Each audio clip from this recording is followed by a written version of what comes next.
तो लीजिए सुनिए रज्जू मंचला के मधुर स्वर में ये शानदार गीत। ले लिमो वाली काएगा। अरे के पैसे तुर लिमो भाव है 5 रुपया के 2 ठोगा। अब बने रसा हवे वो लेके देख लेना। अरे बड़े रसा है का ओखरे से तीत कहात रहे हो। अरे बड़े रसा है का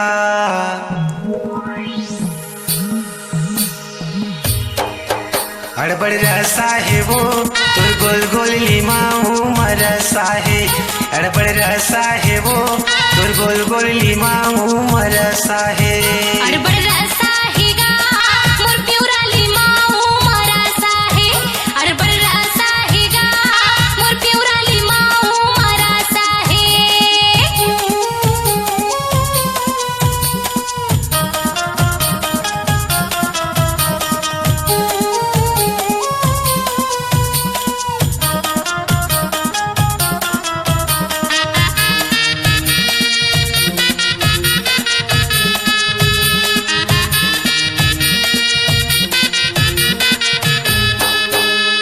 देखे होली मुगला जब ले लगे हवे पानी वो लगे हवे पानी ससन भरस पीले तो नीचो के चानी चानी वो नीचो के चानी चानी।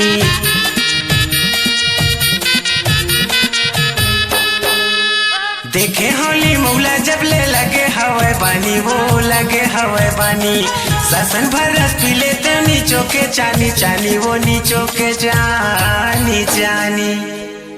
मन माया सहे का हो मन माया सहे का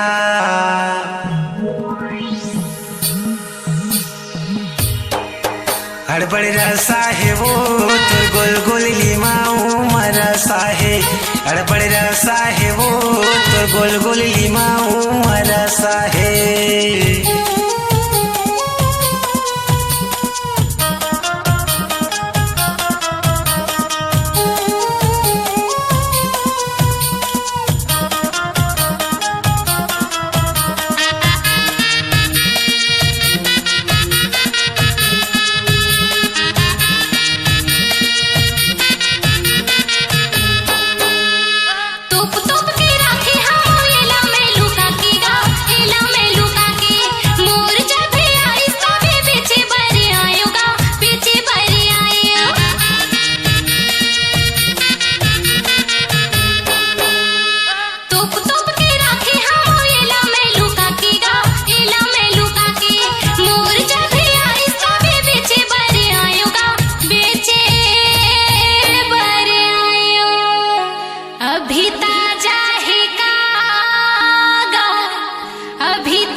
अड़बड़ रसा हेगा मोर प्यूरा लिमाऊ मरसा है। अड़बड़ रसा हेगा मोर प्यूरा लिमाऊ मरसा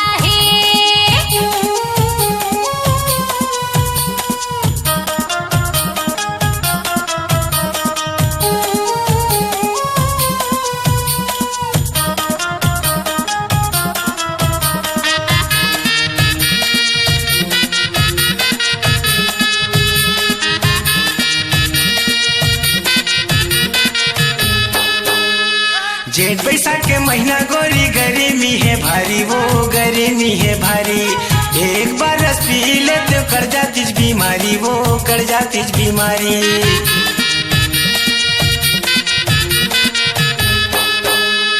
जेठ बैसाख के महीना गोरी गर्मी है भारी वो गर्मी है भारी एक बार रस पी ले तो कर जाती बीमारी वो कट जाती बीमारी। अब अभी ताजा है का हो अभी ताजा है का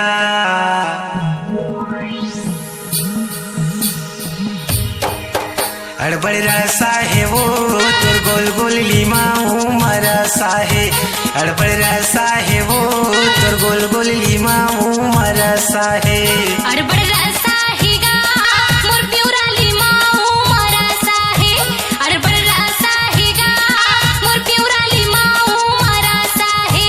तोरे गोल गोल लिमा